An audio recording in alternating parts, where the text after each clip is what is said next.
ನಮ್ಮ ಹೋರಾಟದ ಮಾರ್ಗದರ್ಶಕರು. ಅದಕ್ಕೆ ಎಲ್ಲ ಸರ್ವ ಜನಾಂಗದ ಒಂದು ಶಾಂತಿಯ ತೋಟ ಅಂತ ಏನ್ ಹೇಳ್ತಾರೆ. ಸರ್ವ ಜನಾಂಗದಕ್ಕೂ ಒಂದು ಯಾವುದೇ ಅನ್ಯಾಯ ಆದರೂ ಪ್ರತಿ ಒಂದು ವಿಚಾರಕ್ಕೂ ತಮ್ಮ ಜೀವನವನ್ನು ಮುಡುಪಾಗಿಟ್ಟಿರುವಂತಹ ನಮ್ಮ ಸಿ ವಿ ಗೋಪಾಲಣ್ಣವರಿಗೆ ಈ ದಿನ ಏನಿವತ್ತು ಜಿಲ್ಲಾಧ್ಯಕ್ಷ ಬೋವಿ ಜನಾಂಗದ ಜಿಲ್ಲಾಧ್ಯಕ್ಷರಾಗಿ ಆಯ್ಕೆ ಮಾಡ್ಕೋದು ಒಂದು ಸಂತೋಷಕರವಾದ ವಿಚಾರ. ಆದ್ರೆ ನಾವು ಅವ್ರನ್ನ ಏನು ವರ್ಣನೆ ಆಗ್ಲಿ ಬಣ್ಣನೆ ಆಗ್ಲಿ ಅವ್ರ ಬಗ್ಗೆ ಹೆಚ್ಚಾಗಿ ನಾನು ಮಾತಾಡಕ್ಕೆ ನಮ್ಗಿದಿಲ್ಲ. ಯಾಕಂದ್ರೆ ಅವರು ಮೊದಲೇ ಹೇಳ್ಬಿಟ್ಟಿದ್ದೀನಿ, ಸರ್ವ ಜನಾಂಗದ ಶಾಂತಿಯ ತೋಟ ಅಂತೇಳಿ. ಯಾವುದೇ ಜನಾಂಗಕ್ಕೆ ಎಲ್ಲೇ ಸಮಸ್ಯೆ ಆದ್ರೂ ಆ ಸಮಸ್ಯೆಗೆ ಸ್ಪಂದಿಸುವಂತಹ ಏಕೈಕ ಹಿರಿಯ ವ್ಯಕ್ತಿ ಅಂತ ಹೇಳಿದ್ರೆ ನಮ್ಮ ಸಿ ವಿ ಗೋಪಾಲಣ್ಣರು. ಇವತ್ತು ಈ ಒಂದು ಬೋವಿ ಜನಾಂಗಕ್ಕೆ ಜಿಲ್ಲಾಧ್ಯಕ್ಷರಾಗಿ ಆಯ್ಕೆ ಆಗಿರೋದು ಇದು ಮೊದಲೇ ಬರ್ಬೇಕಾಗಿತ್ತು. ಇನ್ನೂ ಒಂದು 10 ವರ್ಷದ ಮುಂಚೆನೆ ಯುವ ಒಂದು ಬಿಸಿ ರಕ್ತ ಇದ್ದಾಗ ಬಂದಿದ್ರೆ ಇವತ್ತು ಸರ್ಕಾರದ ಮೇಲೆ ಒಂದು ಹೋರಾಟ ಮಾಡಿ ಒತ್ತಡ ಹಾಕಿ ಆ ಜನಾಂಗಕ್ಕೆ ಇನ್ನಷ್ಟು ಬಲ ತುಂಬುತ್ತಾ ಇದ್ರು. ಆ ಬಲ ಒಂದು ತುಂಬಕ್ಕೆ ಈವಾಗ ಕಾಲ ಕೂಡಿ ಬಂದಿದೆ. ಅವರಿಗೆ ನಮ್ಮ ರೈತ ಸಂಘದಿಂದ ಒಂದು ಸಾಂಕೇತಿಕವಾಗಿ ಒಂದು ಗಿಡ ಮತ್ತೆ ಒಂದು ಬಾಳೆಹಣ್ಣು ಕೊಡುವ ಮುಖಾಂತರ ಅವರಿಗೆ ಇನ್ನಷ್ಟು ಶಕ್ತಿ ಆ ದೇವರು ತುಂಬಲಿ. ಆ ಒಂದು ಜನಾಂಗಕ್ಕೆ ಅಲ್ಲ, ಎಲ್ಲಾ ಜನಾಂಗಕ್ಕೂ ಅನ್ಯಾಯವಾದಾಗ ನಿರಂತರವಾಗಿ ಹೋರಾಟ ಮಾಡಲಿ ಅಂತೇಳಿ ಅವರಿಗೆ ನಾವು ನಮ್ಮ ರೈತ ಸಂಘದಿಂದ ಯಾವುದೇ ಸಮಸ್ಯೆ ಇರಲಿ, ಯಾವುದೇ ಒಂದು ಹೋರಾಟ ಇರಲಿ, ಅವರ ಜೊತೆಗೆ ನಾವು ನಮ್ಮ ರೈತ ಸಂಘ ನಿರಂತರವಾಗಿ ಇರ್ತದಂತೇಳಿ ನಮ್ಮ ಸಿ ವಿ ಗೋಪಾಲಣ್ಣನವರಿಗೆ ಮತ್ತು ಅವರ ಜೊತೆ ಬಂದಿರುವಂತ ಎಲ್ಲಾ ಹಿರಿಯರಿಗೆ ನಮ್ಮ ಒಂದು ಭರವಸೆಯ ಜೊತೆಗೆ ಅವರು ಏನಿವತ್ತು ಈ ಒಂದು ಬೋವಿ ಜನಾಂಗದ ಜಿಲ್ಲಾಧ್ಯಕ್ಷರಾಗಿ ಆಯ್ಕೆಯಾಗಿದ್ದಾರೆ. ಅವರು ಇವತ್ತು ಜಿಲ್ಲಾಧ್ಯಕ್ಷರಾಗಿರ್ಬೋದು, ನಾಳೆ ರಾಜ್ಯಾಧ್ಯಕ್ಷರಾಗಬೇಕು. ಯಾಕಂದ್ರೆ ಇನ್ನೂ ಒಂದು ಬಿಸಿ ರಕ್ತ ಇದೆ ಅವರಿಗೆ ಅವತ್ತು. ಯಾಕಂದ್ರೆ ಇವತ್ತು ಬೋವಿ ಜನಾಂಗ ಅಂದ್ರೆ ಕಲ್ಲು ಕುಟುಕ್ತಾ ಇರ್ತಾರೆ. ಆ ಕಲ್ಲು ಕುಟುಕುವಂತ ಸಮಸ್ಯೆಗಳು ಜಾಸ್ತಿ ಇದೆ ಇವತ್ತು. ಯಾಕಂದ್ರೆ ಬೆಂಗಳೂರು ಮೂಲದವರು ರಿಯಲ್ ಎಸ್ಟೇಟ್ ಉದ್ಯಮಿಗಳು ಬಂದು ಬೆಟ್ಟಗಳಿಗೆಲ್ಲ ಮಿಷನ್ಗಳಿಗ್ತಾ ಇದ್ದಾರೆ. ಇವತ್ತು ಕಲ್ಲು ಕುಟಿಕಿ ಅವ್ರು ಜೀವನ ಮಾಡ್ತಾ ಇರೋದು ಕೈಯೆಲ್ಲ ಸಮುದ್ರೋಗ್ಬಿಟ್ಟಿದೆ.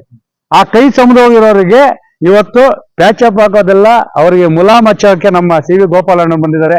ಆ ಮುಲಾಮ್ ಹಚ್ಚುವಂತಹ ಕಾರ್ಯಕ್ಕೆ ನಮ್ಮ ಎಲ್ಲಾ ಹಿರಿಯರು ಸ್ಪಂದಿಸುವಂತೆ ನಮ್ಮ ರೈತ ಸಂಘರು ನಿರಂತರವಾಗಿ ಅವ್ರ ಜೊತೆಗೆ ಇರ್ತಾರೆ ಅಂತೇಳಿ ಹೇಳುತ್ತಾ, ರೈತ ಸಂಘ ಯಾವತ್ತೂ ಸಹ ನಮ್ಮ ಸಿ ವಿ ಗೋಪಾಲಣ್ಣವರ ಅವರ ಜನಾಂಗದ ಜೊತೆ ಇರ್ತೀವಂತೇಳಿ ಹೇಳುತ್ತಾ, ಅವರಿಗೆ ಈ ಒಂದು ಸನ್ಮಾನ ನಾವು ಏನು ದೊಡ್ಡದಾಗಿ ಮಾಡಿಲ್ಲ, ಆದ್ರೆ ಅವ್ರಿಗೆ ಜವಾಬ್ದಾರಿ ಕೊಟ್ಟಿದ್ದೀವಿ. ಜವಾಬ್ದಾರಿ ಇನ್ನೂ ಜಾಸ್ತಿ ಆಗ್ಬೇಕು. ಅದಕ್ಕೆ ಸರ್ವ ಜನಾಂಗದ ಶಾಂತಿಯ ತೋಟ, ಒಳ್ಳೆಯ ಮನಸ್ಸು ಮತ್ತೆ ಹೃದಯವಂತ ಆಳಿನಂತ ಮನಸ್ಸು ಅವ್ರದ್ದು, ಯಾರದೇ ಇದಾಗ್ಲಿ. ಯಾಕಂದ್ರೆ ಇವತ್ತಿಗೂ ನಾವು ಅವ್ರ ಮುಖಾಮುಖಿ ಮಾತಾಡ್ತಾ ಇರೋದು ಇವತ್ತೇ, ಯಾವಾಗ ಸಿಗ್ತಾ ಇರ್ತಾರೆ ಹೋಗ್ತಾ ಇರ್ತಾರೆ. ಆದ್ರೂ ಇವತ್ತು ನಾವು ಬಂದಿದ್ದೀವಿ, ನಮ್ಮ ರೈತ ಸಂಘದಿಂದ ಚಿಕ್ಕದಾಗಿ ಒಂದು ಮಾಡಿದಿರಿ. ಅವರ ಜನಾಂಗಕ್ಕೆ ಶಕ್ತಿ ತುಂಬಲಿ.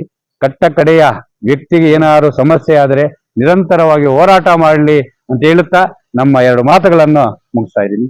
ಜಿಲ್ಲೆಯಲ್ಲಿ ಇವತ್ತು ನನ್ನ ನೂತನವಾಗಿ ಬೋವಿ ಸಮಾಜ ಅಧ್ಯಕ್ಷ ಮಾಡೋದಕ್ಕೆ ನಮ್ಮ ರೈತ ಸೇನಾ ರಾಜ್ಯ ಉಪಾಧ್ಯಕ್ಷ ಅಂತ ನಾರಾಯಣಗೌಡರು ನನಗೆ ಸನ್ಮಾನ ಮಾಡಬೇಕು, ದಯವಿಟ್ಟು ಬರ್ಬೇಕಂತ ಅಂತ ಹೇಳ್ತಾ ಇದ್ರು. ಆದ್ರೆ ಅವ್ರನ್ನ ಸ್ವಲ್ಪ ತಡೆ ಮಾಡಿದೆ, ಸ್ವಲ್ಪ ದಯವಿಟ್ಟು ಕ್ಷಮಿಸಬೇಕು. ಕಾರಣ ಏನಂದ್ರೆ, ಬೈಪಲ್ ರೋಡ್ ಅಲ್ಲಿ ಒಬ್ಬ ಸುಮಾರು 10-15 ವರ್ಷದಿಂದ ಅಲ್ಲಿ ಅಂಗಡಿ ಅಂತ ಕೇಳ್ಕೊಳ್ತಾ ಇದ್ರು. ಒಂದು 50 ವರ್ಷ ಆಗಿರ್ಬೋದು.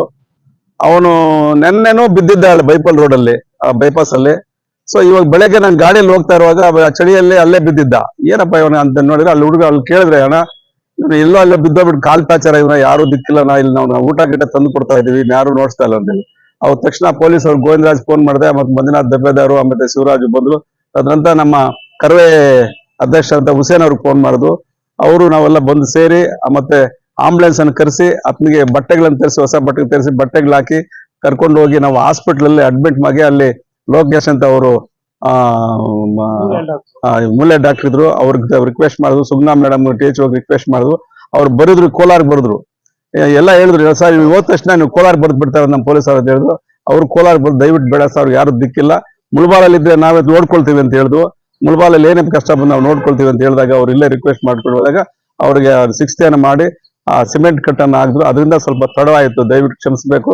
ಯಾಕಂದ್ರೆ ಮಾನವೀಯತೆ ದೃಷ್ಟಿ, ಮನುಷ್ಯ ಅಂದ್ರೆ ಎಲ್ಲೋ ಬಿದ್ದಿರ್ತಾರೆ, ಎಲ್ಲೋ ಆಕ್ಸಿಡೆಂಟ್ ಆಗಿ ನಮ್ಗೆ ಯಾಕೆ ಅಂತ ಈ ಕಡೆ ತಿರ್ಕೊಂಡು ಹೋಗ್ಬಿಡ್ತೀವಿ. ಯಾರು ದಯವಿಟ್ಟು ಹಂಗೆಲ್ಲ ಹೋಗ್ಬಾರ್ದು. ಬಂದು ಅವ್ರನ್ನ ಎಲ್ಲಾದ್ರೂ ಏನ್ ಹೆಚ್ಚು ಕಡಿಮೆ ಇದ್ರೆ ಅವ್ನ ಹಾಸ್ಪಿಟಲ್ ಸೇರ್ಸೋದಿಲ್ಲ, ಅವ್ರ ಸಂಬಂಧಿಕರು ಸೇರಿಸ್ಬೇಕು ಅಂತ ಮನವಿ ಮಾಡ್ತಾ, ಏನಿವತ್ತು ನಾರಾಯಣಗೌಡರು ಬಣ, ಇವತ್ತು ರೈತ ಸೇನಾ ಬಣ ಎಲ್ಲ ನನಗೆ ನಮ್ಮ ಸೋದರರು ಅವರೆಲ್ಲ ಕೂಡ ಅವರೆಲ್ಲ ಬಂದು ನನಗೆ ಒಂದು 1 ಅವರಿಂದ ಕಾದು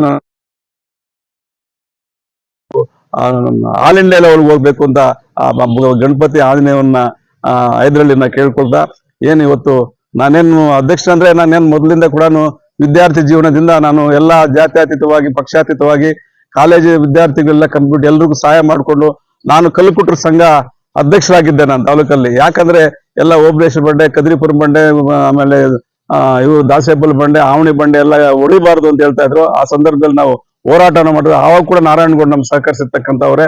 ಅವಾಗ CPM ಗೋಪಾಲ್ ಅವರೆಲ್ಲ ಕೂಡ ನಮ್ಗೆ ಸಹಕರಿಸಿರ್ತಾರೆ. ಆಲಂಗೂರು ಶ್ರೀನಿವಾಸ್ ಗೌಡ್ರು ನಮ್ಮ ಗುರುಗಳು, ಅವರೆಲ್ಲ ಸಹಕರಿಸಿರ್ತಕ್ಕಂಥವ್ರೆ.